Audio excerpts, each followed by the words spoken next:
So let's talk about... I mean, yesterday we almost dedicated the whole show to talking about Meghan and Harry and this next trailer that has come out. Aides yesterday have defended the use of these stock images and footage in the trailers because this was things like there was footage from Katie Price's court case with the press that were on the bank saying nothing to do with that couple at all. Yes.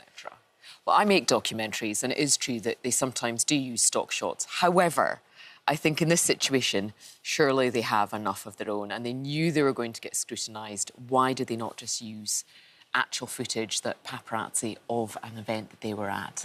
It just seems...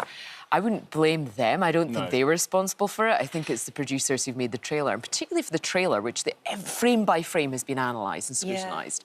Just unwise on... And the same with you, Tom. I mean, they would know that every frame was going to be analysed, every picture, every emotion was going to be analysed, and you use stock footage. And it just, you know, for people in the business, you think, well, did you not have enough stuff that was original? I mean, if I were them, I'd be pretty furious, actually. You know, of all the things to be critical of for this documentary about, I think there are quite a few things to be critical of them about this documentary, to use footage that isn't really an accurate portrayal of what they say they're going through at a time when actually there are people who would question her version of events and the truthfulness about her version of events. It just adds to a narrative that can they be trusted to really give over a unvarnished, genuine view of what they experienced behind the closed doors in Buckingham Palace and elsewhere, when even the stock footage of them as the most hounded couple on earth has to be... from a Harry Potter premiere. Yeah, taken from somewhere else. Katie Price's court case. Total unforced error, completely unnecessary. And if I were them, I'd be really angry, I think. Yeah, I think I would be too. They do, actually. The team said that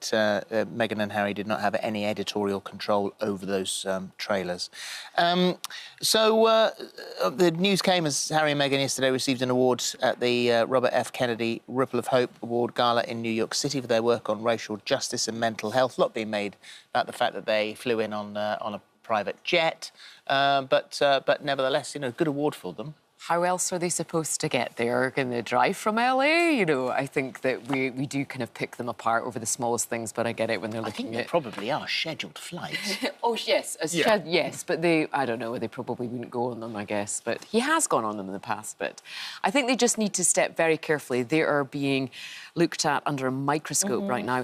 And any good they want to do, any truth their side that they want to get across is being overshadowed by all this mess. They need to be super Which they've caused. Yes, they need to be super clean with their behaviour if they're going to do it, and I agree. I mean, I'm very surprised they took it, you know, that they went to collect this award. Yeah, because the reason they're getting it is for calling out the institutional racism in the royal family. Is that the reason, or is that something that somebody just said? It's part of... Because I feel like that's not... Because I feel like one person said that was linked to the awards, and then everybody sort of jumped on it. And I don't feel that when I'm reading what it's about, the award, what it says, it's the Ripple of Hope Award Gala, their work on racial justice and mental health. So it was about a lot more. It was about a bigger picture than that comment about the royal family. Sure, but that is absolutely central in their work, particularly around racial justice, her calling out the royal family for apparent racism within the royal family to her.